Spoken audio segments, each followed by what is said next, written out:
Wadau, mwaka ni 1995. 1995 mrembo anatokelezea mahali kwa police station na anasema, wadau, ule criminal mmekuwa mkitafuta anajulikana kama Muhende ni chali yangu na niko na information ya mahali mnaweza kumtoa. Without wasting time, wanashika barabara, teke ngori, wanapata Muhende akiwa pale Outer Ring Road mazee, ako kwa ndai yake, wanaizingira teke. Muhende anajaribu kupiga resistance. Oh, too bad. Anakabiliwa na milio ya risasi na risasi zinakuja kama nyuki. Before long, Muhende, the most wanted criminal at the time, lies dead. What they did not know, Muhende alikuwa ni mentor na anda yeye alikuwa na mentees. I am talking about 3 gentlemen who went by the aliases Wanogo, Washosho and Rasta.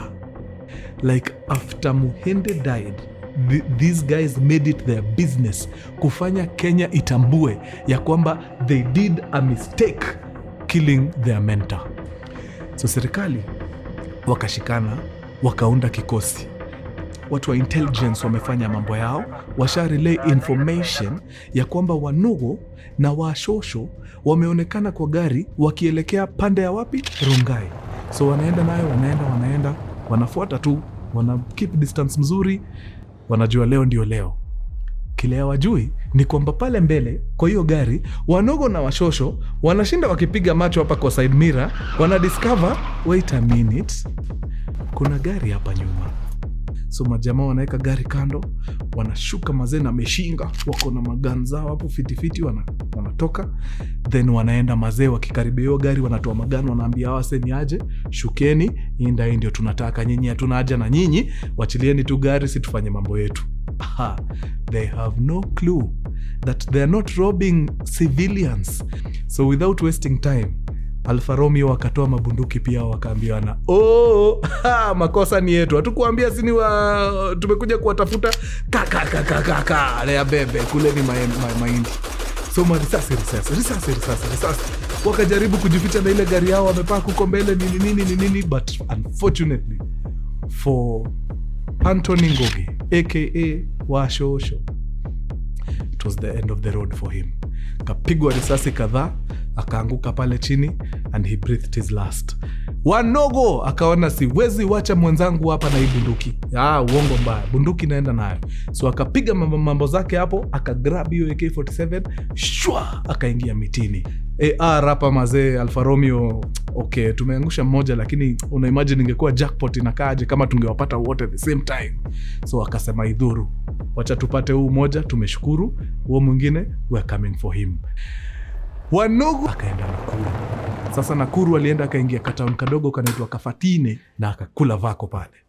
So kidogo resources zikaanza kukua depleted. Hana pesa.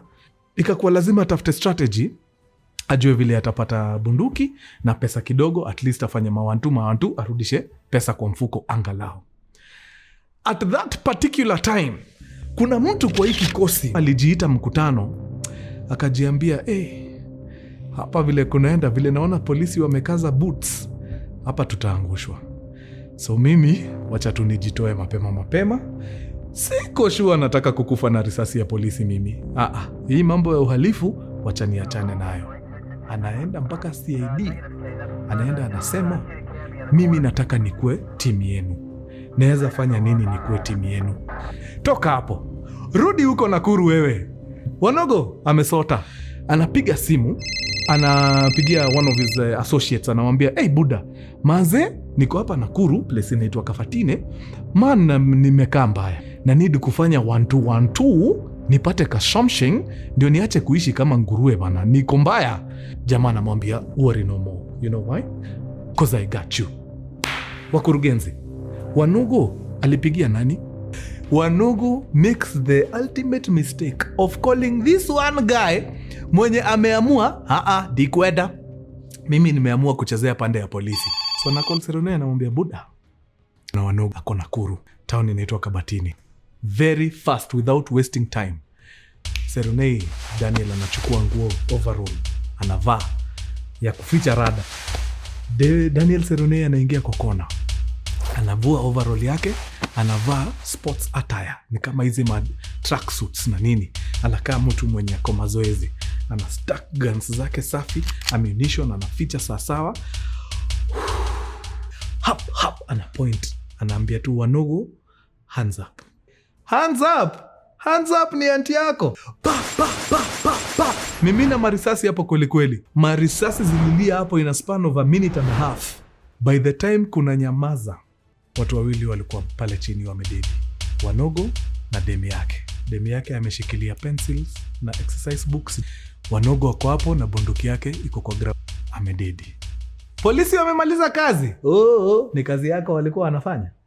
Bado kuna mjamaa anaitwa Rasta. Iko time amekuwa cornered kabisa na akakuwa surrounded. So bwana Mutemi anaenda anagonga mlango, anaambia Rasta, mtu yangu, bahati mbaya, tumesurround kwako. Akafungua mlango.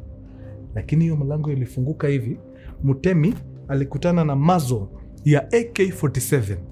Rasta proceeded to empty the whole magazine on Mutemi's chest.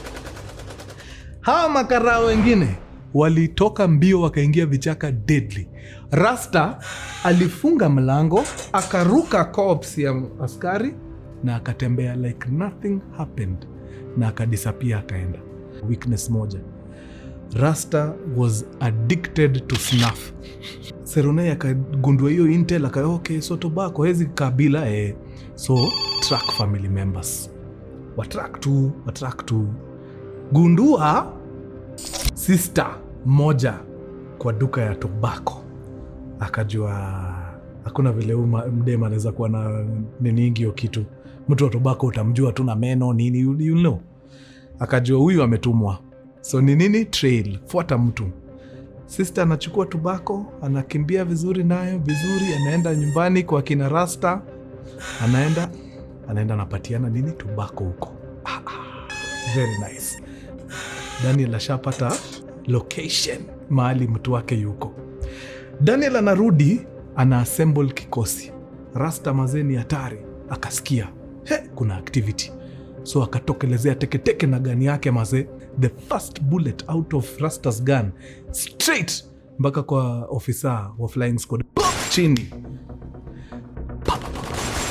Risasi ilitembea kwa hiyo homestead serious.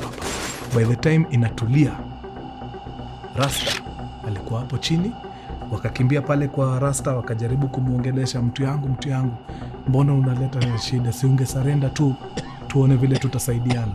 Akasema mazee, nijikute nikisarenda. Na akazima.